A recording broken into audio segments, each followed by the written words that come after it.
अरे योगिता, कितना शर्माओगी यार, तुम्हारा हाथ ही तो पकड़ा है मैंने सिर्फ। हाँ। तुम्हें तो पता है कि मुझे ये सब शादी से पहले बिल्कुल भी ठीक नहीं लगता। और वैसे भी हम पब्लिक प्लेस में हैं।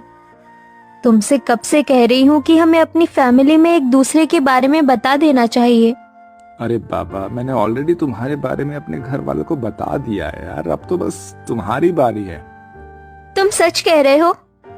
I love you Aarav. मैं आज ही अपने मम्मी पापा से बात करती हूँ। योगिता आरव एक दूसरे के साथ पिछले 2 सालों से रिलेशनशिप में थे। योगिता थोड़ी शर्मीली किस्म की लड़की थी, इसलिए आज तक उसने कभी भी आरव को ठीक से गले तक नहीं लगाया। दोनों ही एक दूसरे के बारे में अपने माता पिता से बात करते हैं और कुछ ही समय में उनकी शादी हो जाती है। आरव, तेरी चॉइस तो बढ़िया है यार। अगर मैं भी तेरी जगह होता ना, तेरी जैसे जवान होता, तो बिल्कुल योगिता बहू जैसी लड़की से ही शादी करता। अरे जैसे ही क्यों, मैं तो योगिता से ही शादी कर लेता। अपने गृह प्रवेश पर अपने ससुर के मुंह से ऐसी बात सुनकर योगिता को काफी अजीब महसूस होने लगता है, लेकिन वो इस बात पर ज्यादा ध्यान नहीं देती। अब आरव और योगिता अपने कमरे में चले जाते हैं और एक दूसरे के साथ काफी अच्छा वक्त बिताते हैं।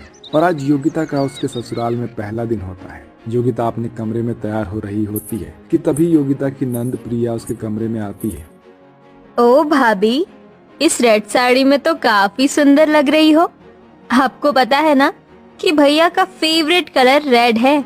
कहीं वो आपको इस साड़ी में देखकर दोबारा से सुहागरात मनाने के मूड में ना आ जाए। वैसे कैसी रही आपकी फर्स्ट नाइट? प्रिया, ये सब तुम कैसी बातें कर रही हो?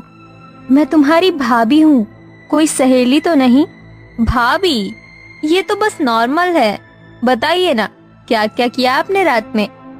आने वाले कुछ समय में मेरी भी शादी हो जाएगी। आप क्या अपनी नंद को टिप्स नहीं देंगी? भगवान, ये कैसी ठरकी नंद मिली है मुझे। भला अपनी भाभी से कोई इस तरह बेशर्मी से बात करता है क्या?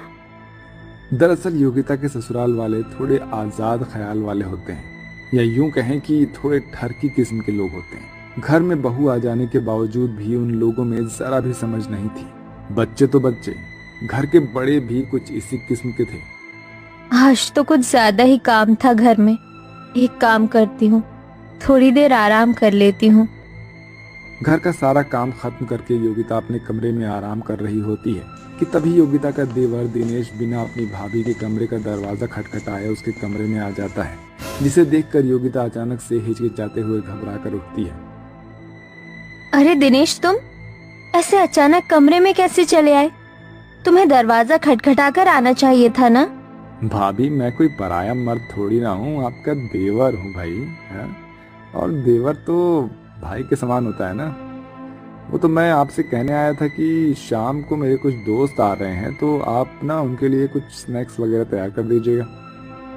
अपने ससुराल वालों की ऐसी हरकत योगिता को बिल्कुल भी पसंद नहीं आ रही होती है।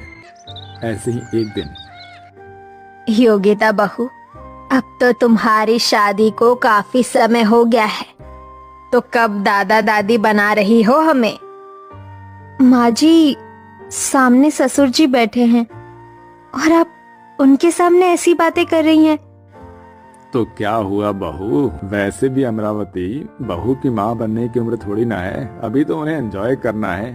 वैसे तुम एक दूसरे के साथ अच्छा वक्त बिता पाते हो ना। मेरा मतलब, तुम्हारे बगल वाला कमरा ही हमारा है। वैसे कल रात तो तुम्हारे कमरे से बहुत आवाजें आ रही थी, हैं?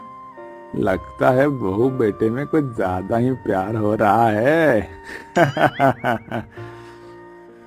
अपने ससुर की ऐसी बातें सुनकर योगिता शर्म के मारे पानी पानी हो जाती है और भागते हुए अपने कमरे में चली जाती है। भगवान, ये कैसा ठरकी ससुराल मिला है मुझे। एक से एक ठरकी लोग हैं यहाँ पर। भला बहू से कोई ऐसी बात करता है? कहाँ फंस गई मैं इन लोगों के बीच में। आरव बिजनेस के सिलसिले में घर के बाहर ही रहता था, जिसके चलते योगिता आरव को इन चीजों के बारे में बता नहीं पाती थी। अरे योगिता बहू, कितनी बार कहा है तुझे कि ये सर पर घूंघट लेकर मत घुमा कर।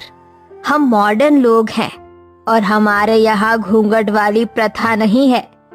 हाँ हाँ, होगी भी क्यों। मॉडर्न के साथ साथ ये लोग ठरकी भी जो हैं। माँ जी, वो मुझे घूंघट में ही सही लगता है। बिना घूंघट के मुझे काफी अजीब लगेगा। एक बार तू ये घूंघट हटाकर तो देख, बहुत सुंदर लगेगा। अमरावती अपनी बेटी प्रिया के साथ योगिता को जबरदस्ती कमरे में ले जाती है और उसे साड़ी के बजाय एक वन पीस पहना देती है। वाओ भाभी, आप कितनी हॉट लग रही हो। माँ जी, प्रिया मुझे